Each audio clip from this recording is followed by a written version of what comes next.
Assalamualaikum warahmatullahi wabarakatuh. Perkenalkan, nama saya Virgi Alika Putri dari kelompok Agri Sustain Innovator.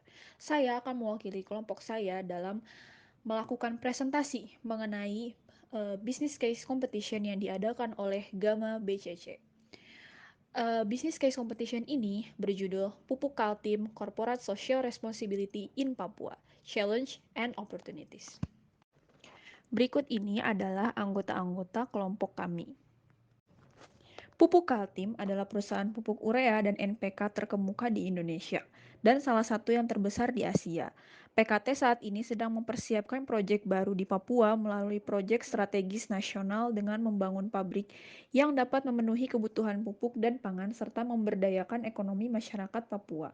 Namun, di samping potensi itu, ada tantangan yang harus dihadapi dari segi sosial dan ekonomi masyarakat Papua, utamanya kesenjangan pendidikan dan kompetensi.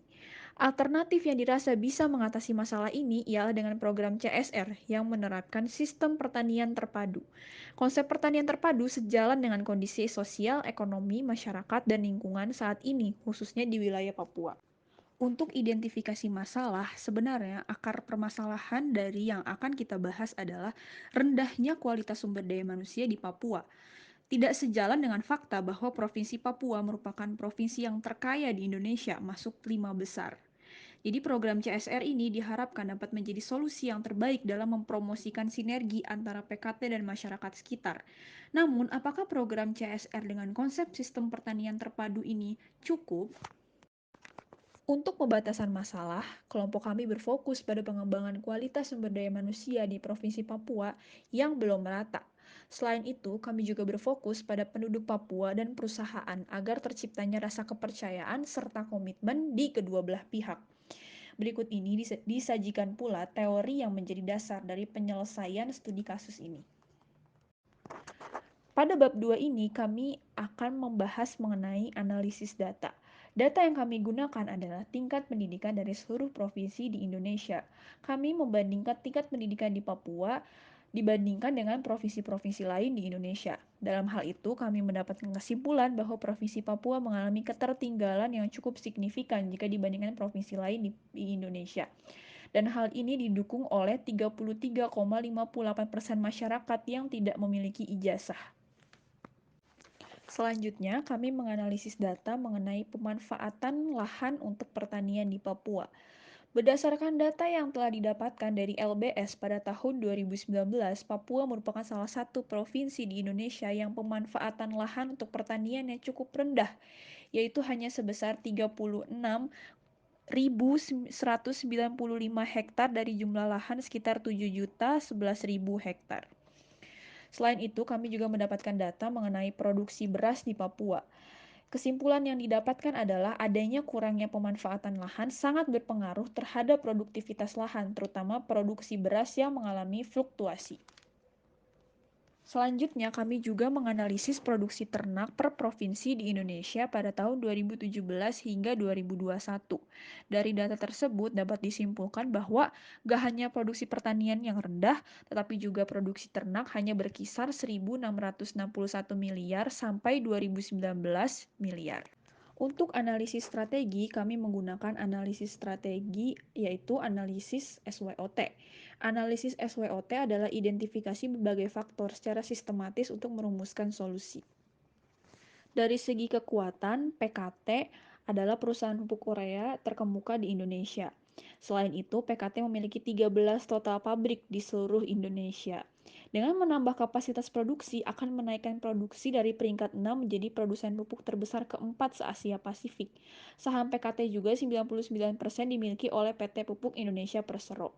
Dari segi geografis, Papua berada di posisi kelima provinsi dengan pendapatan tertinggi di Indonesia, sekitar 12,6 miliar per tahun. Selain itu, bertani merupakan pekerjaan utama warga Papua, sejalan dengan program pertanian terpadu dan pengembangan proyek.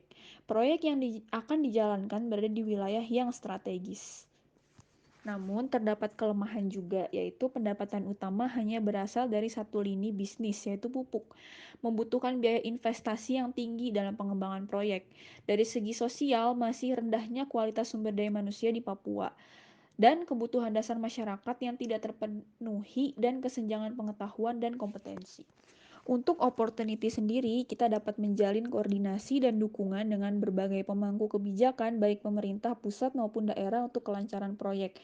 Selain itu, PKT juga dapat mengembangkan bisnis petrokimia dan energi terbarukan di tempat yang sama dengan proyek pupuk urea.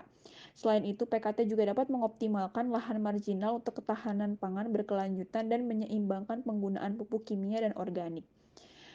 Untuk ancaman adalah penolakan tentunya dari masyarakat setempat. Selain itu, kekuatan kompetitor yang mendominasi pasar di Papua. Dan yang terakhir adalah minimnya keterlibatan warga dalam lini proyek sehingga terpaksa perusahaan mengambil tenaga kerja di luar daerah. Selanjutnya, kami beralih kepada bab 3 yaitu mengenai hasil dan pembahasan. Hasil analisis masalah yang kami temukan adalah tanah Papua sering disebut dengan mutiara timur di Indonesia yang kaya akan sumber daya alam yang begitu melimpah. Namun, timbul berbagai masalah sumber daya manusia yang menghambat adanya karunia, yaitu mengakibatkan kebutuhan dasar tidak terpenuhi, daya saing infrastruktur yang lemah, infrastruktur pendidikan yang tidak memadai, serta rendahnya komitmen perusahaan untuk melibatkan masyarakat setempat. Salah satu program yang Dewan Komisaris canangkan adalah program pertanian terpadu, yaitu dengan menggunakan ciri penggunaan sistem LEISA. Tetapi sistem ini memerlukan modal yang besar karena membutuhkan perlengkapan dan input khusus serta keterampilan sumber daya manusia. Jika dilihat dari kekurangan penggunaan sistem LEISA yang merujuk pada sumber daya manusianya, oleh karena itu perlu ada modifikasi program agar sejalan dengan bisnis dan output perusahaan. Rekomendasi solusi yang kami berikan sebagai alternatif dari solusi pertanian terpadu adalah Motivation and Disciplinary Training. Program ini untuk membangun kesadaran serta motivasi masyarakat Papua untuk terus bergerak maju berupa program pra-CSR. Selanjutnya ada solusi Young Generations Education Development Program. Pada program ini, setiap anak akan diberikan fasilitas khusus untuk mengembangkan bakat yang ingin dikuasai. Selain itu, pelatihan mengenai pertanian terpadu dan agribisnis akan diberikan secara khusus kepada setiap anak-anak yang berdomisili di sekitar pabrik PKT. Program yang terakhir adalah Agriculture Development Mentoring dan Helpin, yaitu program pendampingan masyarakat Papua dengan memberikan insentif berupa bibit, pupuk gratis, penyediaan alat pertanian gratis, dan lain-lain dengan lahan yang disediakan oleh perusahaan. Ditambah monitoring singkat mengenai pertanian terpadu dan efisiensi pertanian. Untuk studi kelayakan solusi, terdapat kelayakan finansial dan kelayakan non-finansial. Kelayakan finansialnya adalah meningkatkan hubungan dengan masyarakat Papua, berdampak positif pada citra perusahaan, berpotensi adanya peningkatan penjualan produk atau jasa yang ditawarkan. Perusahaan dapat berpartisipasi dalam pengembangan pendidikan di Papua, serta dapat mengembangkan pertanian di wilayah Papua untuk menunjang pengujian produk-produk PKT. Untuk kelayakan non-finansial itu meningkatkan kesadaran dan motivasi masyarakat Papua, pola pikir yang lebih maju dan efisien dalam berpikir tentang pertanian dan pengelolaan sumber daya alam, memberikan kesempatan yang lebih baik bagi generasi muda di Papua untuk mendapatkan pendidikan berkualitas dan mengembangkan bakat mereka, serta dapat meningkatkan kualitas hidup dan memberikan kontribusi positif bagi pembangunan daerah tersebut. PKT juga dapat membangun citra positif dan hubungan yang kuat dengan masyarakat Papua. Selain itu, dapat juga meningkatkan kepercayaan dan loyalitas konsumen terhadap perusahaan. Kesimpulan dari penyelesaian studi kasus ini adalah PKT merupakan perusahaan pupuk urea terkemuka dan sekaligus menjadi salah satu perusahaan terbesar di Asia yang sedang mencanangkan proyek baru di Papua melalui proyek strategis nasional dengan membangun sebuah pabrik untuk memenuhi kebutuhan pupuk dan ketahanan pangan. Tantangan yang harus dihadapi mulai dari tantangan sosial dengan adanya kesenjangan pengetahuan dan kompetensi. Program CSR dengan sistem pertanian terpadu akan membantu menyelesaikan tantangan, namun untuk itu perlu adanya sebuah solusi bisnis dengan pembuatan suatu program sosial yang berorientasi dalam peningkatan pendapatan serta pendidikan. Dengan membentuk foundation yang memiliki visi misi yang sejalan dengan pengembangan sumber daya manusia di Papua, terutama dalam bidang ekonomi untuk kemandirian dan memanfaatkan sumber daya alam guna mencukupi kebutuhan pendidikan dan meningkatkan pengetahuan serta kualitas sumber daya manusia masyarakat Papua. Dalam mengimplementasi solusi tersebut, perlu adanya dukungan dan kolaborasi dari berbagai stakeholder. Berikut ini adalah daftar pustaka yang kami gunakan untuk menyelesaikan studi kasus ini. Sekian presentasi dari kelompok kami. Mohon maaf bila terdapat kesalahan kata dan kesalahan lainnya yang kami lakukan. Kami pamit undur diri. Wassalamualaikum warahmatullahi wabarakatuh.